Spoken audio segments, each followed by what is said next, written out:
My phone stayed silent for 3 days. Then, they found me. I was at a small cafe on South Congress, trying to feel like a normal person. Just trying to enjoy the Austin air. I saw them pull up. My mother, Susan, and my father, David. They didn't look sad. They looked angry. They didn't even sit down. My father stood over my table. Larissa, this has gone on long enough, he said, his voice low. You're acting like a child. You're trying to destroy this family out of petty jealousy. Jealousy. The word almost made me laugh. I slowly looked up from my coffee. Jealousy. I brought in the Vantage Hotels contract. I designed the Riverbend collection that saved the company from bankruptcy 2 years ago. I am the one who actually knows how to run the 5-axis CNC. What? Exactly. Has Ryan done, besides spend money? My father's face turned red. He didn't have an answer. He just knew how to be angry. But my mother stepped forward. She put her hand on my father's arm. Her voice was soft, reasonable, and that was always so much worse. Larissa, you've always been strong, she said. You can handle yourself. We never had to worry about you. She smiled. A sad, disappointed little smile. Ryan is sensitive. He needs this support. He needs this to build his confidence. Why can't you just be happy for your brother? And there it was. The air left my lungs. It was the single most honest thing she had ever said to me. All my life. I thought I was working for something. Now I realized. They were punishing me for the one thing I couldn't help, my competence. They weren't rewarding Ryan for his skills. They were rewarding him for his weakness. My strength wasn't an asset to them. It was a convenience. It meant they could ignore me. It meant I wasn't needy. I wasn't the golden child. I was the scapegoat. The one who had to carry the weight so the favorite one could walk around unburdened. I nodded slowly, picking up my bag. The anger wasn't hot anymore. It was cold. It was a perfect, sharp clarity. I understand now, I said, standing up.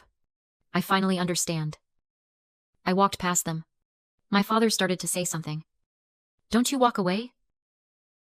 I didn't even turn around. I just kept walking. The guilt was gone. All of it. They hadn't just given my brother a company. They had given me my freedom. That confrontation at the cafe didn't just hurt. It set me free. The guilt was gone. Burned away by my mother's words. I finally saw them clearly. They weren't just blind. They were proud of their blindness. And I realized I couldn't move them with emotion. I couldn't appeal to a love that didn't exist. Or a fairness they didn't value. If I was going to fight them, I couldn't use feelings. I had to use facts. I needed weapons. That night, I couldn't sleep. I was just staring at the ceiling in my friend Emily's spare room when it hit me. My grandfather, the founder, the one who actually built the business with his own hands. He had an old chest of sketches and notes, stored up in the attic of my parents' house. At 2 a.m, I drove to the house. I parked down the street, used my old key, and slipped in through the side door. The house was quiet. I crept up the stairs to the attic. The air, thick with dust and memories. I found the chest in the corner, under an old canvas tarp. It took me a few minutes to get the rusty latch open. Inside, it smelled like old paper and wood shavings. It was full of his old design sketches, material samples, and notebooks. And then I saw it. A dark, leather-bound journal. I sat on the floor, using the flashlight on my phone, and opened it. His handwriting was strong and clear. He wrote about everything: the struggle to buy his first big piece of equipment, the satisfaction of a difficult project, his philosophy, and then, on a page dated 1991, I found the words that changed everything. This workshop, he wrote, belongs to the hands that build, not the blood that owns. Skill is the only true legacy. It cannot be given. It can only be earned. I stopped breathing. I read the line again and again. Skill is the only true legacy. He hadn't just been my mentor. He had seen me. He knew. This wasn't just a journal entry. This was Founder's intent. This was his will. In spirit, if not in law. My anger didn't disappear. It just focused.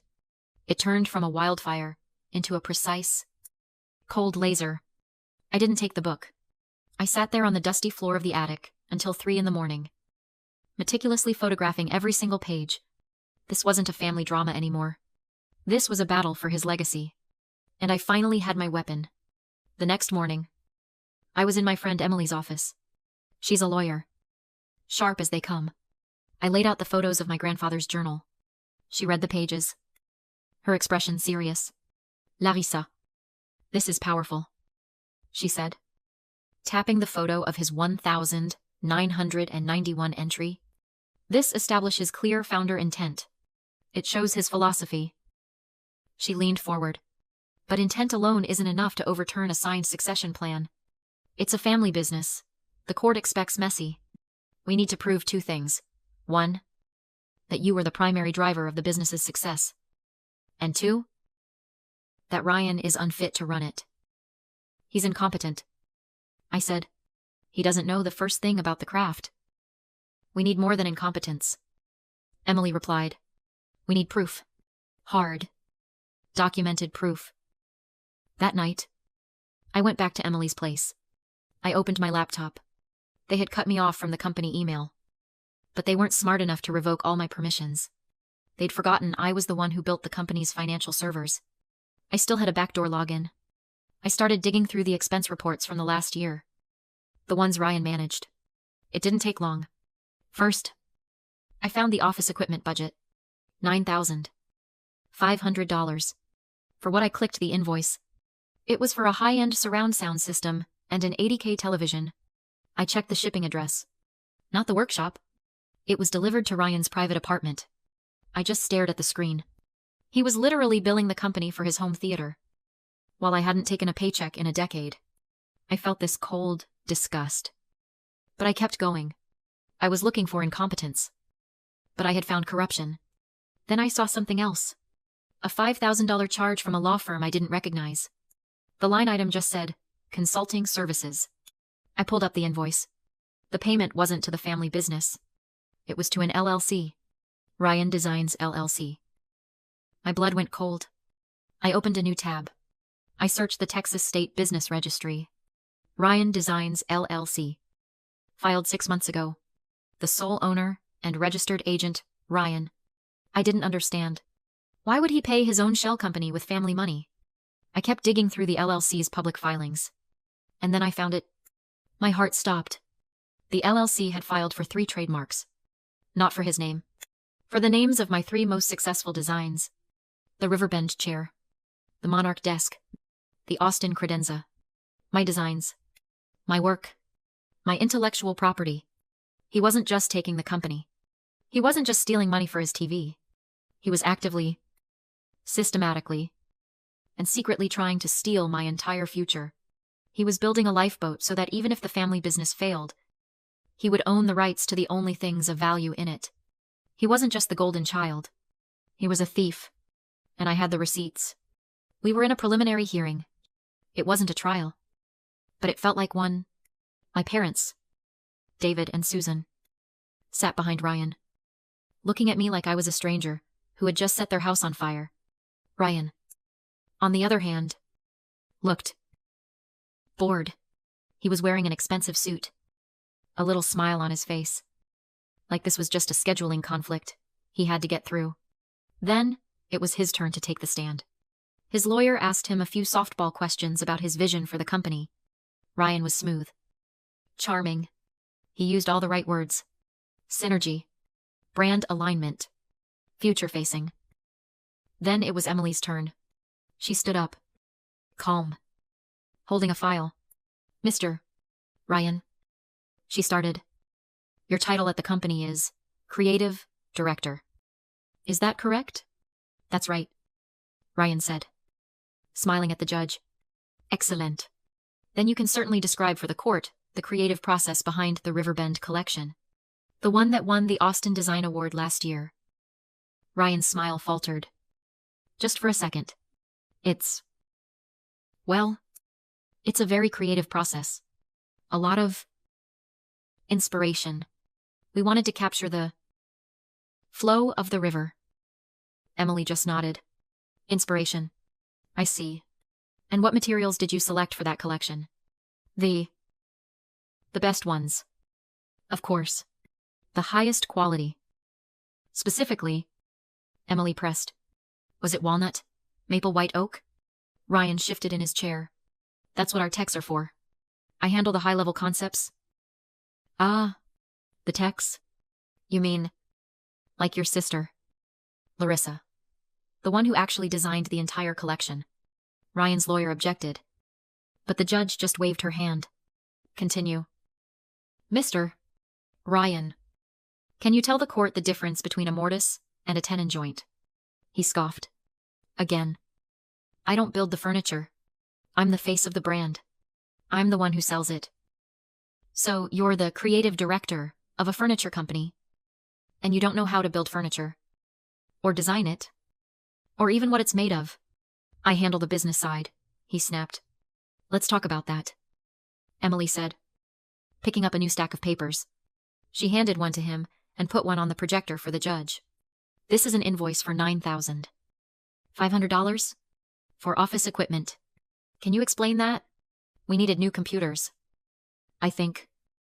This is an invoice for a home theater system and an 80K television. Mr. Ryan.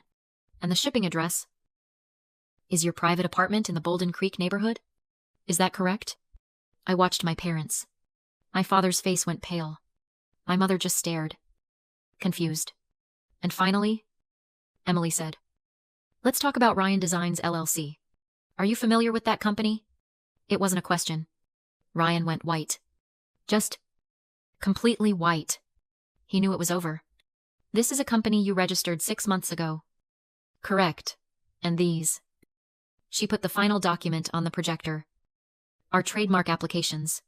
For the Riverbend chair, the Monarch desk, the Austin credenza. Designs created by your sister, Larissa. Why were you attempting to trademark your sister's designs under your own secret company? Mr. Ryan. The room was dead silent. Ryan was stammering, looking at his lawyer, looking at my parents. I was protecting the assets, the company assets. Emily took a step closer. Her voice was quiet, but it cut through the entire courtroom. Or were you stealing them? He had no answer. He just sat there. The creative director. The face of the brand. Completely and totally exposed. The self-destruction was complete. The judge didn't take long to issue her ruling.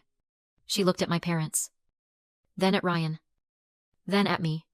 I have reviewed all the evidence, she began, her voice leaving no room for argument. This court finds the plaintiff's contributions to the business to be, frankly, overwhelming. I also find the founder's intent, she said, tapping my grandfather's journal. To be explicitly clear. She turned her attention to Ryan. What I also find is a flagrant and severe breach of fiduciary duty. The misuse of company funds. She listed the $9,500 TV. And the fraudulent attempt to trademark company assets through a private LLC. She looked at my parents. The current succession plan is hereby invalidated. My heart hammered. Emily put a hand on my arm. Given that Mr. Ryan has proven himself both unfit and untrustworthy to run this business, and given the irreconcilable conflict, I am ordering the company to be sold at auction. My mother let out a small gasp. The proceeds, the judge continued, will be divided 50-50 between Larissa and Ryan. After Mr. Mason action, Ryan has reimbursed the company for the $9,500 in stolen funds and the $5,000 in fraudulent legal fees. The gavel came down. It was done. We all filed out. I felt numb, vindicated, but empty. Ryan was already yelling at his lawyer. My father just looked shattered. My mother, Susan, walked past me. She stopped. Her face just inches from mine. Her eyes were full of a hatred I had never seen before. You did this? She whispered, her voice shaking. You destroyed this family. She didn't get it. She never would. I just looked at her. No. You did? 6 weeks later. The business was sold. After all the debts. And after Ryan's repayments were clawed back. $110,000 was wired into my new bank account. It wasn't a fortune. But it was a start. It was mine. I didn't buy a fancy car or a condo. I rented a small, dusty, 2,000 square foot workshop space in East Austin. I used half the money to buy a used CNC machine and some basic tools. I hung a simple wooden sign out front. It just said Legacy Workshop. My first call was to Rachel, the old shop manager. I can't match your old salary. I told her, not yet, but I can offer you a percentage of the profits. She didn't hesitate. When do I start? We spent the first few weeks just getting the power on and calibrating the machine. My second call was to my old contacts. My third. I didn't have to make.